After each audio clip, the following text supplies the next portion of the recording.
खिलाफ लड़ेंगे। ये दादागिरी कहीं और दिखाना। बैठ जाओ, चंदा चोरी करते हो तुम लोग। माननीय तरुण जी, बैठ जाओ, पेपर चोरो। प्लीज पेपर चोरी से लेके चंदा चोरी तक सारे चोरी के गुनाह में तुम लोग शामिल हो। हमारी बच्चियों को यह कहा गया, उनके चरित्र के ऊपर सवाल उठाया गया। मैं निवेदन करना चाहता हूं जेपी नड्डा जी से, समझाइए अपने उस सांसद को। अभी तो उसको एक थप्पड़ पड़ा, सिर्फ 5 उंगली के निशान पड़े थे। ऐसी बात करोगे, गटर जेनजी को गटर कहोगे, जेनजी को गटर करोगे, तो तुम्हारी सरकार को इस देश का नौजवान, इस देश का जेनजी पकड़ के गटर में डालने का काम करेगा। का नाम लिया है इस ढंग से, तो ही हैज टू ऑथेंटिकेट। किस बेस पे इन्होंने कहा? धन्यवाद मान्यवर, आपने इस महत्वपूर्ण बिल पे मुझे अपनी बात कहने का मौका दिया। मान्यवर, मैं अपनी बात की शुरुआत नीट पेपर लीक के कारण जिन 21 बच्चों ने आत्महत्या करके अपनी जान दी, उनको सर झुका के नमन करते हुए, श्रद्धांजलि देते हुए अपनी बात शुरू करना चाहता हूं। मैं उन लोगों को भी श्रद्धांजलि देना चाहता हूं जो पिछले 10 साल में 1,23,000 छात्रों ने सुइसाइड किया, आत्महत्या किया, और 2,000 छात्र हर साल सिर्फ पेपर लीक के कारण आत्महत्या की जिन्होंने। मान्यवर, मैं ये बिल पढ़ रहा था और आपने नीट के पेपर लीक के कारण जब 22 लाख बच्चे प्रभावित हुए तो आपने कहा री एग्जाम कराएंगे।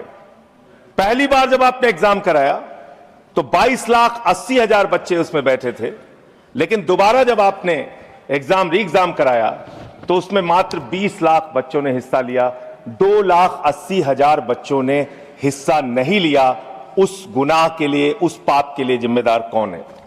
दूसरी बात मान्यवर, यह बिल देख के मुझे लगता है कि सरकार खुद स्वीकार कर रही है कि देखो भाई, पेपर लीक तो होगा, पेपर लीक हम नहीं रोक पाएंगे, पेपर लीक होगा। हत्या के खिलाफ सख्त कानून बनता है, बलात्कार के खिलाफ सख्त कानून बनता है। तो कोई हत्या का अपराधी होता है, बलात्कार का अपराधी होता है जिसको सजा मिलती है। पेपर कराने की जिम्मेदारी तो सरकार की है मान्यवर, पेपर कराने की जिम्मेदारी तो सरकार की है। आपको अपने ऊपर कॉन्फिडेंस ही नहीं है कि आप ऐसा पेपर कराएंगे जिसमें पेपर लीक ना हो। यह आपको कॉन्फिडेंस नहीं, इसलिए आप ये कानून लेके आए। कानून में लिखा क्या है? इस कानून में आप लिख रहे हैं 2 महीने में इन्वेस्टिगेशन पूरी हो जाएगी, 3 महीने में ट्रायल खत्म हो जाएगा। 2 महीने में इन्वेस्टिगेशन पूरी हो जाएगी, 3 महीने में ट्रायल खत्म हो जाएगा। कितने कोर्ट है आपके पास? पूरे देश में कितने जजेस हैं आपके पास? फास्ट ट्रैक कोर्ट की असलियत मान्यवर पता है आपको? 2.5 lakh cases fast track court के अंदर पेंडिंग पड़े हुए हैं। यह आपकी हकीकत है। फास्ट ट्रैक कोर्ट की हालत यह है, एक लड़की एसिड विक्टिम, शाहीन नाम है उसका, 15 साल तक फास्ट ट्रैक कोर्ट में उसका मुकदमा चला और 15 साल के बाद सारे के सारे आरोपी बरी हो गए। क्या फास्ट ट्रैक कोर्ट की बात आप कर रहे हैं? गुमराह करने की बात आप करते हैं मान्यवर। इनके राज में 1 लाख सरकारी स्कूल हिंदुस्तान में बंद हुए। 1,20,000 सरकारी स्कूल ऐसे हैं जिसमें एक टीचर है। 98,000 सरकारी स्कूल ऐसे हैं जिसमें बच्चियों के लिए टॉयलेट का इंतजाम नहीं है। 1,19,000 सरकारी स्कूल ऐसे हैं जिसमें बिजली का इंतजाम नहीं है मान्यवर।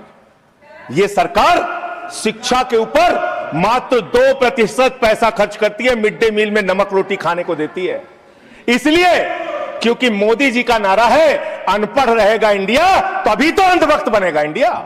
अनपढ़ रहेगा इंडिया तभी तो अंधभक्त बनेगा इंडिया। मान्यवर, इस सरकार ने कोयला चुराया, गैस चुराया, बिजली चुराई, पानी चुराई, शिक्षा चुराया, स्कूल चुराया, अस्पताल चुराया, पेपर चुराया। हम लोगों ने सोचा अब क्या चुराएंगे? बोले हम चंदा भी चुराएंगे, राम का चंदा भी चुराएंगे। पेपर चोरी से लेके चंदा चोरी तक सारे चोरी के गुनाह में तुम लोग शामिल हो।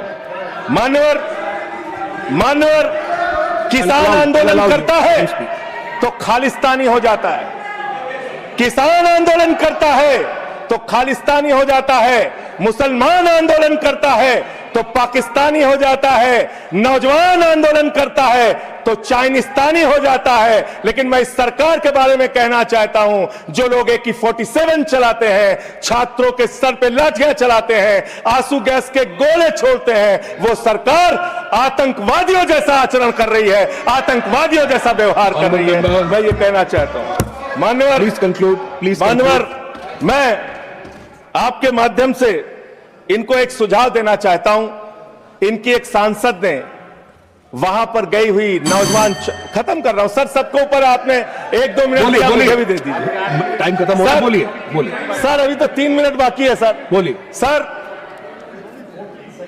छात्र जो गए वहां आंदोलन करने, उनको बर्बरतापूर्वक मारा गया, लाठियों से पीटा गया सर, उनके सर फोड़ दिए गए, उनके ऊपर आंसू गैस के गोले छोड़े गए, वो चीखते रहे, चिल्लाते रहे, 500 छात्रों को घायल किया।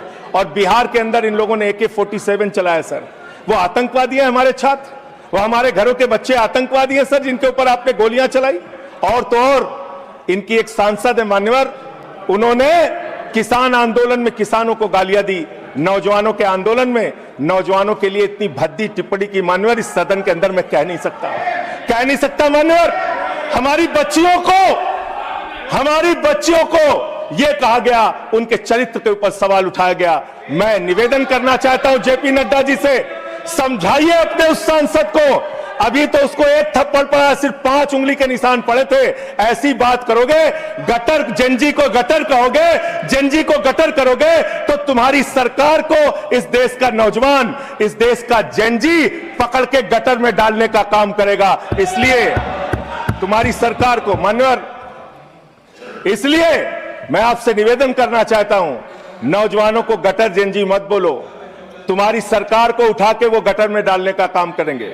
मान्यवर, इसमें ऐसे प्रावधान आप लेके आए हैं। माननीय संजय जी, मैं बस खत्म कर रहा हूं। अकेले स्पीकर हैं आप? हाँ, अकेले हैं। अकेले।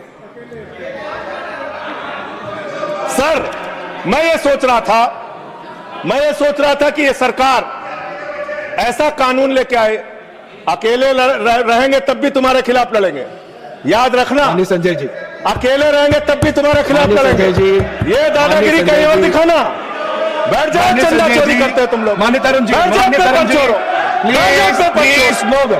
माननीय Sanjay ji, address the chair, chair को एड्रेस करें, तुम एड्रेस द चेयर। माननीय संजय जी, मैं खत्म कर रहा हूं सर। अरे नहीं, एड्रेस द चेयर। माननीय तरुण जी, पेपर चोर, प्लीज सर, मैं सोच रहा था संजय जी, अंतिम में एक बात, माननीय तरुण जी, पेपर चोर, प्लीज।